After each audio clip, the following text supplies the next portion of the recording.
इस वीडियो में class 11 maths का मैं कॉनिक सेक्शन चैप्टर का ये क्वेश्चन बताने जा रहा हूँ। ये क्वेश्चन सर्कल टॉपिक का है। तो इस क्वेश्चन में है find the equation of the circle with radius 5 whose centre lie on x axis and passing through the point 2 3। मतलब हमें एक सर्कल का इक्वेशन फाइंड करना है जिसका सेंटर एक्स एक्सिस में है और साथ ही साथ क्या दिया गया है, जिसकी रेडियस है 5 और साथ ही साथ ये दिया है कि सर्कल जो है एक पॉइंट है 2 3 उससे पास हो रहा है।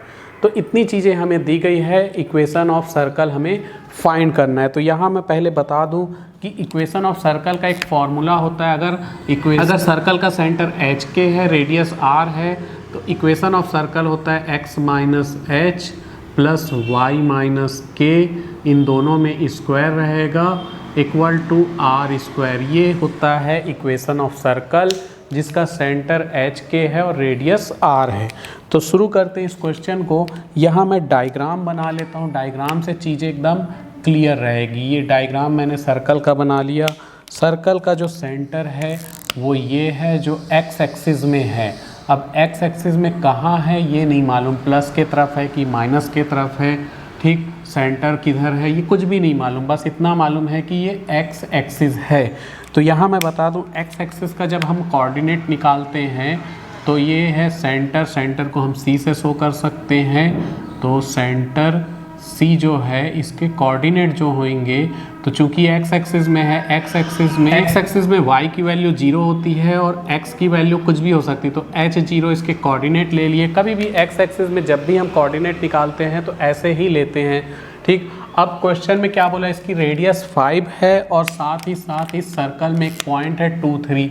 तो ये पॉइंट ले लिए 2 3 और चूँकि रेडियस 5 है तो इस पॉइंट से जो इसका डिस्टेंस होगा ये होगा, जो डिस्टेंस है ये पॉइंट यहाँ ले लो, ठीक। ये पॉइंट है हमारा 2 3, तो इससे जो डिस्टेंस है वो रेडियस के इक्वल होगा 5, ठीक।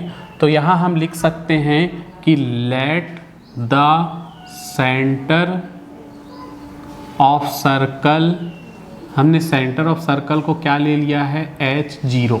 h0 इस सर्कल के सेंटर के कोऑर्डिनेट हैं, ठीक। अब हम यहाँ डिस्टेंस फार्मूला लगा देंगे। तो डिस्टेंस फार्मूला से हम ऐसा लिख सकते हैं कि डिस्टेंस बिटवीन, इसको कुछ पॉइंट ले लो, तो यहाँ हम लिखेंगे डिस्टेंस बिटवीन किसका डिस्टेंस h0 एंड 2 3 का जो डिस्टेंस है वो रेडियस r के इक्वल है, ठीक। रेडियस 5 के इक्वल है। रेडियस को r भी बोल सकते हैं और यहाँ 5 भी बोल सकते हैं। तो डिस्टेंस फार्मूला यहाँ यूज़ करेंगे। तो डिस्टेंस फार्मूला क्या होता है, √x2 - x1, यानी इसमें से इसको माइनस कर दो, h-2 का होल स्क्वायर और 0 - 3 का होल स्क्वायर इक्वल टू 5। तो यहाँ हम सॉल्व करके h की वैल्यू निकाल लेंगे। तो पहले हम बोथ साइड स्क्वायर कर देते हैं। तो स्क्वायरिंग, बोथ साइड स्क्वायर करने पर ये रूट हट जाएगा और h-2 का स्क्वायर प्लस करके -3 का स्क्वायर इक्वल टू 5 का स्क्वायर हो जाएगा। ये स्क्वायर हटा, सॉरी ये रूट हटा और उधर स्क्वायर आ गया स्क्वायर करने पर। अब यहाँ फॉर्मूला लग जाएगा h का स्क्वायर 2 का square -2 into h into 2 plus 9 equal to 25। तो ये h स्क्वायर ऐसे ही रहने वाला है, +4 - 4h प्लस 9 इक्वल टू 25, ठीक। अब इसको आगे हम सॉल्व ज़रूर करेंगे, लेकिन ये क्वाड्रेटिक इक्वेशन बन चुका है, थोड़ा सा लंबा जाएगा। ये हो जाएगा h स्क्वायर -4h, 4 + 9 हो जाएगा 13 प्लस 13 - 25 इक्वल टू 0। तो h square -4h -12 equal to 0। तो ये बन चुका है क्वाड्रेटिक इक्वेशन। तो इसको सॉल्व करने के लिए हमें ऐसे दो नंबर चाहिए कि मल्टीप्लाई करने पर 12 आए और माइनस करने पर 4 आए। कई बच्चे तो यहीं पे गलती कर देते हैं, ठीक। क्लास 11 में पहुंच गए हैं लेकिन अभी क्वाड्रेटिक इक्वेशन सॉल्व करने में गलती होती है। तो केयरफुल हो के करना है, ध्यान से देखते जाए मैं कैसे बना रहा हूँ। तो हमें ऐसा नंबर चाहिए कि मल्टीप्लाई करने पर 12 आए, ये माइनस है तो माइनस करने पर 4 आए। तो ऐसा नंबर है 6 और 2। तो एच स्क्वायर माइनस 6 माइनस 2, इस 4 के जगह 6 माइनस 2 लिख लिए, माइनस 6 इंटू 2। हमें ऐसा नंबर चाहिए था मल्टीप्लाई करने पर 12 आए, माइनस करने पर 4 आए, तो 6 और 2 नंबर हैं। अब ये आसान है, माइनस प्लस का ध्यान देना, माइनस अंदर जाएगा, ध्यान दे इधर एच रहेगा, एच भी अंदर आए तो minus 6h plus 2h, 6 into 2 equal to 0, तो h कॉमन निकाले तो h माइनस 6 प्लस 2 कॉमन निकाले तो h minus 6 equal to 0, h minus 6 common निकाल लिए तो h प्लस 2 इक्वल टू 0।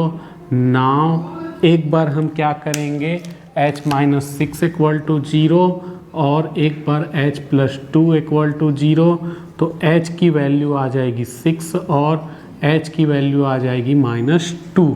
तो जो सर्कल का सेंटर है, दो सेंटर हमें मिले, ठीक। ये इसलिए हुआ क्योंकि क्वेश्चन में बोला है कि जो सर्कल है वो एक्स एक्सिस में है, तो एक्स एक्सिस में दो जगह हो सकता है, एक तो प्लस के जगह हो सकता है, दूसरा माइनस के जगह, तो दोनों ही आंसर हमारे पास आ रहे हैं, दोनों ही ऑप्शन आ रहे हैं, तो हम दो आंसर निकालेंगे।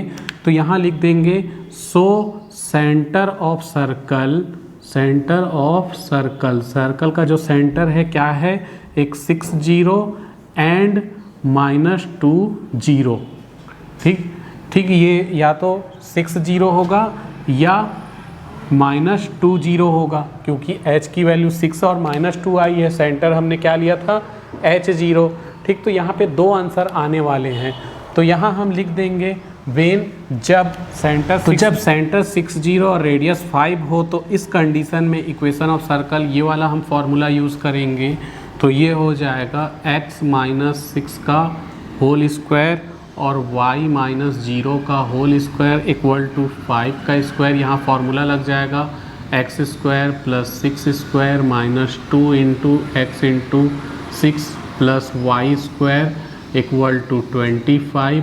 तो ये हो जाएगा x square plus y square minus 12x plus 36 minus 25 equal to 0। तो x square plus y square minus 12x plus 11 equal to 0। तो which is required equation of circle.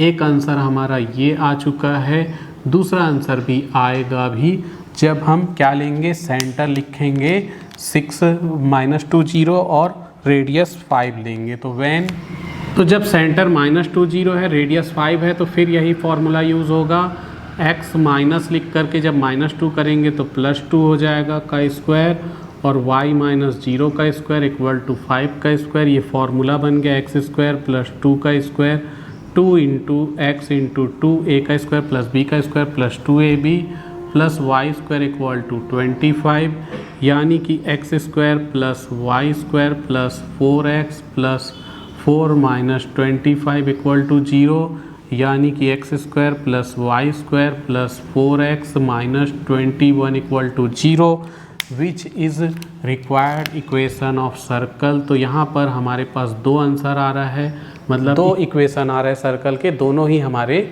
Answer हैं।